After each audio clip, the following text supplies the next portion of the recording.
All right, I want to do a video or a couple of videos dealing with probability. So probability is just going to be a number that gives us an idea of how likely something is going to happen. Okay? So like if we talk about there being a 30% chance of rain, the idea that rain might happen 30% of the time, or we might expect there's like if there's a 90% chance of rain, that means it's very likely. If there's a 10% chance of rain, that means it's not so likely. Percent chance is a similar idea to probability, just slightly different. Probability will be a number that's between 0 and 1. All right, so let's get at some of this vocabulary by thinking about some specific common experiments that we do. When we flip a coin or roll a die or draw a card from a deck, those are called probability experiments. Okay? So you might be asked, when you flip a coin, what's the percent chance that it will land heads up? And you kind of make that assumption that both sides of the coin are equally likely. So we'd say there's a 50% chance of it landing heads up. Okay. Now, probability would be expressed as a fraction between 0 and 1. So 50% is the same as 1/2 or the decimal 0.5, and either of those would be acceptable. So probability is something that's written as a fraction or decimal between 0 and 1. Okay. So the idea of flipping a coin, rolling a die, that sort of thing, that's a probability experiment. Okay.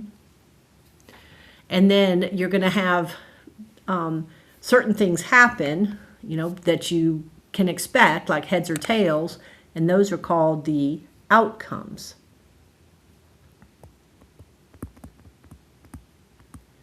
And then an outcome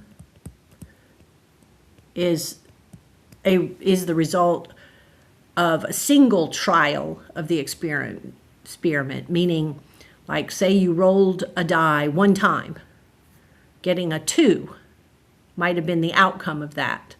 Okay, the numbers 1 through 6 would be all the possible outcomes, but whatever you got, that would be a single outcome. All right, so flipping a coin, rolling a die, drawing a card. Okay. If you toss a coin, there are 2 possible outcomes, heads or tails. Rolling a die, there's going to be 6 possible outcomes. Okay. So we know what outcomes to expect. Like, we know what outcomes are possible, but we can't say for sure which one is going to happen. Okay. We say that the outcomes occur at random or randomly. Okay. So in an experiment, the set of all the possible outcomes, that's called your sample space. And if you can just determine the sample space and actually write it down, it makes probability questions very simple. Okay. Now, when we're dealing with these probability situations, we often want to not think about just one thing, like rolling a die and getting a 2. We might want to think about, what if we got an even number, okay? Or what if we got a prime number, or something like that, okay? So that's what's going on in this paragraph. So we're rolling a die. We know the outcomes are 1 through 6, and maybe we're interested in maybe the likelihood of getting an even number. So it doesn't matter whether it's a 4 or a 6 or a 2, they're all even. And that idea of getting an even number, okay, that's an example of an event. Okay, so an event would be any subset of the sample space of the experiment. So like, say you're rolling a die. This is your sample space, okay? An event might be getting an even number, so that would be just getting one of these. Or your event might be getting a 5, period, just that particular number. Or it might be getting a number greater than 4, which would be 5 or 6. Those subsets, okay, or events are what they're calling the event. And then you might be asked, what's the probability of getting a number greater than 4 or getting a 5, that sort of thing. Okay, so an outcome is just a single occurrence. An event can have more than one outcome in it, like getting an even number. Okay, but getting a 5 is an outcome, but we might be interested in the event of rolling the die and getting a 5. Okay. All right, so let's go ahead then and think about theoretical probability. All right. So theoretical probability, that's probability that can be determined mathematically. Okay.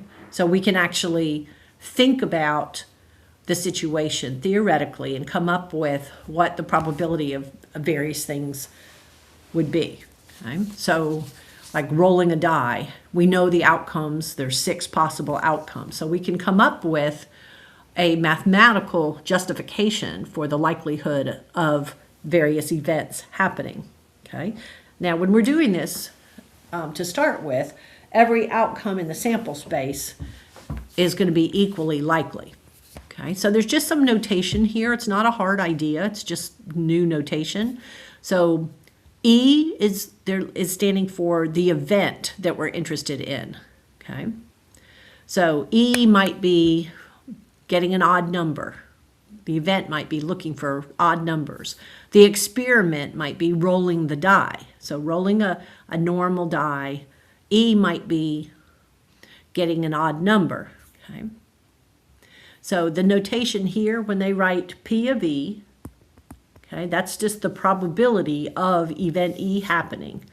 So that's the probability of event E happening. The little n that you see here and here, that stands for number. So to calculate this, all we look for is the number of outcomes in the event, and we divide it by the number of outcomes in the sample space. S is like your sample space. So I think this notation makes perfect sense once you see an example. So if we rolled a single die, okay, think about your sample space. Here it is. Okay. Here we're interested in the probability of getting a 5.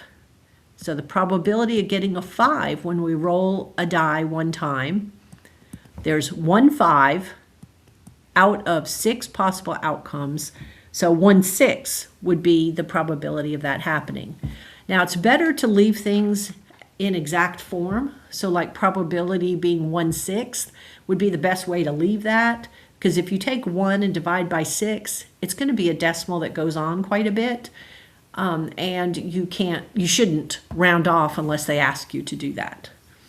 All right, now here we want the probability of getting a number less than 5. So probability of less than 5, getting something less than 5.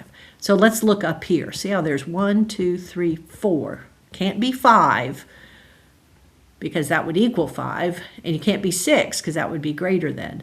So we can see there are 4 outcomes out of the 6, and we would simplify that to be 2/3. Okay. Now getting an odd number. So like on these, you think about how there's just one outcome that fits the event of getting a 5. Here, 1, 2, 3, or 4 are the outcomes that fit the event of getting a number less than 5. And then if you're performing the experiment of rolling a die and you're interested in the event of getting an odd number, that would just be the 1, 3, or 5. So there's 3 of them. So probability of getting an odd number, there's 3 outcomes out of 6, and so that would be a half. All right, now sometimes your experiment might be composed of not just one thing. Like here, we're going to have 2 coins in our hand, and we're going to toss them. And we're going to see what the possible outcomes would be. Now we're going to talk more about something called a tree diagram, which can be helpful for coming up with all the possible outcomes. I'm going to go ahead and show it to you now. So we can think about one coin. Okay, I'll say coin 1. So our first coin. could be either heads or tails. Okay, so I'm going to toss a coin, and then the second coin could be heads or tails. And then by following the branches, I see that here would be the possible outcomes of this experiment of tossing two coins. I could get heads followed by heads, heads, tails, tails, heads, or tails, tails. And all of those would be equally likely of happening. So then if I'm asked, what's the probability or likelihood of getting two heads, I can think, okay, well, there's only one outcome that fits that event out of the four possible outcomes. Now, sometimes the language can be a problem. This one says at least one. At least one. So you have to have one or more than one. So I'm looking for an H just anywhere. And so HH would be at least one head, so would HT, so would TH. Those are the outcomes that fit the event. Okay, there's three of them out of the four, so 3/4 would be the likelihood of getting at least one head if I tossed a coin twice. Now, at most one head, at most one means you could have one or none. So the outcomes are different. The outcomes for that event are different. You can have no heads or one head, but you can't have two. But that still turns out to be 3/4. All right, so this right here will come up later. This is called the tree diagram, a tree diagram. It's a great way of trying to come up with all the possible results. And these possible outcomes, possible results, that's all the possible outcomes. That's what we were calling our sample space.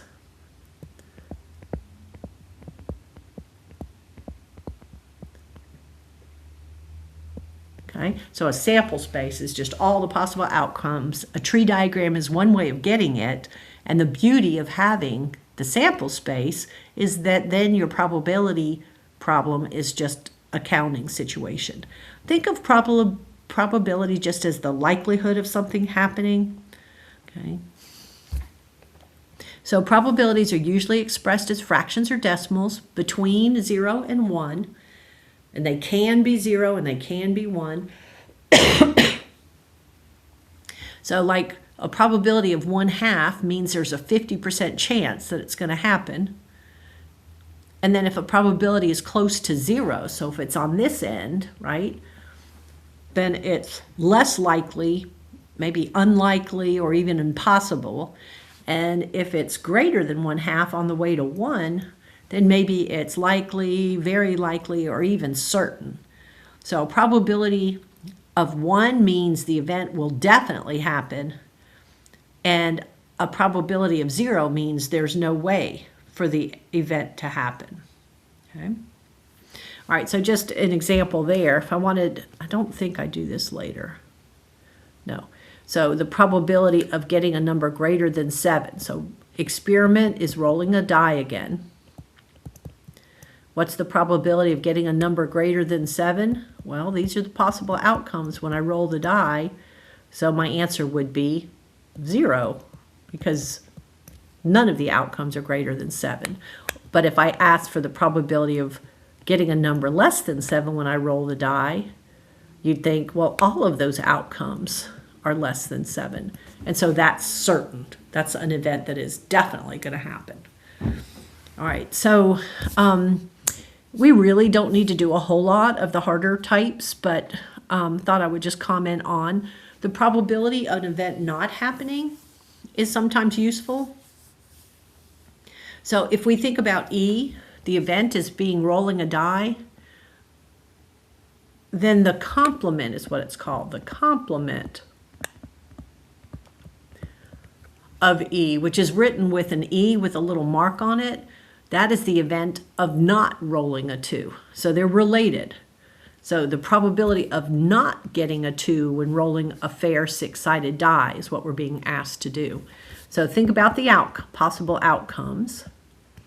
All right, there's only 1 2. So the probability of getting a 2 would be 1 out of 6. But the question wasn't that. The probability of not getting a 2 is what we were asked to do. So that means anything else, any of those other outcomes. Notice how there's 5 out of 6 of the outcomes that would not be a 2. All right, so do you notice how these two things are related? That if I knew the probability of getting a 2 was 1/6, rather than having to count up these 5 outcomes to get my answer, I know the probability of not getting a 2 would equal 1 minus the probability of getting a 2. Okay, so 1 minus the 1/6 could also have been done to get that. Okay? That is a very useful idea at times, is to just recognize that relationship. Okay? All right, now, there's a formula then that we kind of just discovered that tells us that. The probability that an event does not occur equals 1 minus the probability of the event. Okay, so let's try this question. Of the next 32 trials on the docket in a county court, 5 are homicides, 12 are drug offenses, 6 are assaults, and 9 are property crimes. If jurors are assigned to the trials randomly, what's the probability that a given juror won't get a homicide case? Okay. So what we could do first is we could notice, okay, see how this 5 and 12, that's 17, and 6 is 23, and 9, that's the 32 trials all total. That's the 32 trials. The probability that somebody will be assigned a homicide case would be 5 out of 32. Okay, so that's the probability they do get a homicide case. I'll just use an H for that. So the probability that they don't get assigned that would have to equal 1 minus that. So since there were 5 homicide cases and 32 total trials, that means 27 out of 32 would be the probability that they won't get a homicide case. Now, I could have also, if I had wanted to, I could have just left out that one and added up. I could have taken 12 plus 6 plus 9. Notice that would wind up equaling the 27 out of 32. It's just sometimes, like, imagine that there were more possible types of trials on the docket, rather than having to add up 3 things like that. Like, say there were 10 different types of trials. If I know this is the number of homicide cases, then I can just do 1 minus the 5 over 32 to get my answer. Okay?